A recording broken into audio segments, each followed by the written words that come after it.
If you've recently updated to macOS Tahoe 26 on your MacBook, you might notice that finding all your installed apps isn't as obvious as it used to feel. With changes in layout, gestures, and navigation, many users end up searching through folders or the dock without realizing there are faster and more organized ways to view everything at once.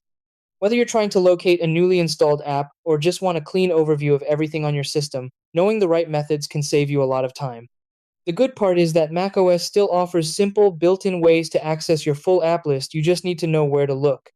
Once you learn these two methods, switching between them becomes second nature and makes navigating your Mac much smoother. Try these. Step 1. Press the F4 key or use a trackpad gesture to open Launchpad. Step 2. View all your apps in a grid layout and swipe left or right to see more pages. Step 3. Use the search bar in Launchpad to quickly find a specific app. Step 4. Open Finder from the dock to use the second method. Step 5. Click on the Applications folder in the sidebar to see all installed apps. Step 6. Sort or scroll through the list to locate and open any app you need.